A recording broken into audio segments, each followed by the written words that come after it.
Hello, I'm Andre, and in today's tutorial we will try to find out how to create a video animation out of a PowerPoint presentation. This tutorial was created under the project Adapted Accessibility for All, funded by Erasmus+. The latest version of the program includes the option to export in video format each presentation. This feature gives us the ability to create video content using it. We can use each slide of a presentation as a video frame and create our own animations. For example, we can insert an image of a balloon that we can magnify very little in each slide, and the result will be an animation with a balloon that inflates. For today's tutorial, I thought of creating an animation with a pedestrian crossing that I can use in the road education class. The road and the pedestrian crossing, I will draw them even with the tools provided by the app, and as images I will use two clip arts with cars and one with a little boy. The presentation gives us a series of shapes for insertion that we can modify in such a way as to use them in our animation. For a start, I prepare a work environment so that it is easy as possible for me to position myself on the page. To do this, go to the View menu and select Grid Line and Guides. Guides divides my screen into with two center lines, both horizontally and vertically.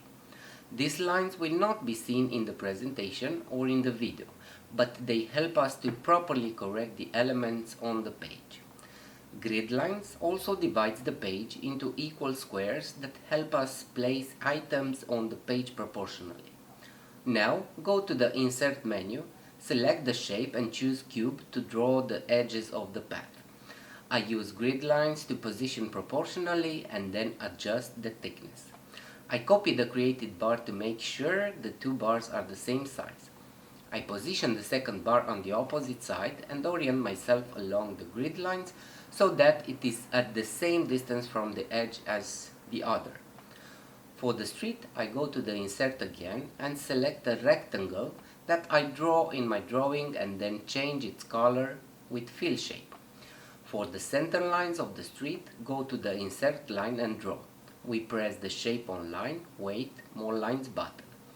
The Format Shape menu opens where we select, in color we select white, in width we select thickness to 20, and in dash type we select the dashed line.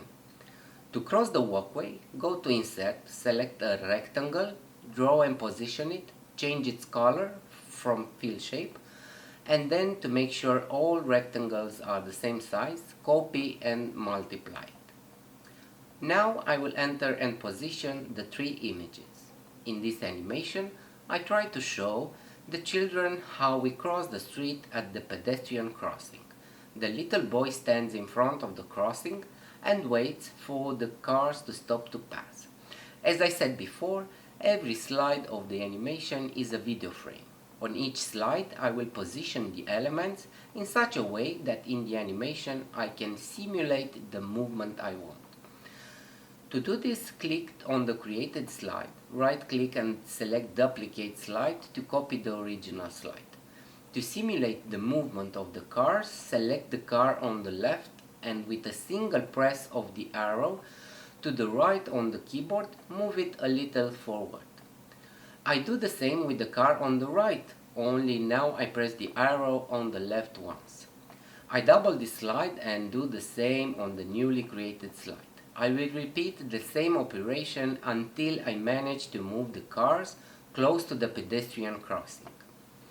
After doubling each slide and then moving the cars in the same cadence, after a number of slides I reach this position. Now I double down the previous slide and move the little boy with a push of the down arrow on the keyboard. I fold each slide again and move the boy until he goes through the whole pedestrian crossing. After the little boy is on the other side of the road, I fold each slide again and resume the movement of the cars to the position I want. I do a simulation to see if the created animation is the way I want it to be. I go to the first slide and quickly go through each slide to see if in the central area the animation unfolds as I want it. When I have finished created all the frames for my animation, click File, Export, Create Video.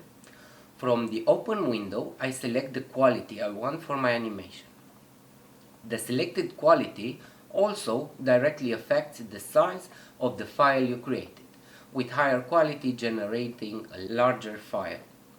In this field, we determine how long each slide stays on the screen in our animation, because we want it to run as fast as possible to simulate the movement. We set a value between 0001 and 0005. Click Create Video and select where the video file will be saved. At the bottom of the screen, you can see the progress of the video file creation. When it is finished, we can go to where we saved the file and open it. I hope this tutorial will help you to create more video animations to use in your classes, and you can find out more about our project on our Facebook page. Thank you for watching this video until the end, and see you next time.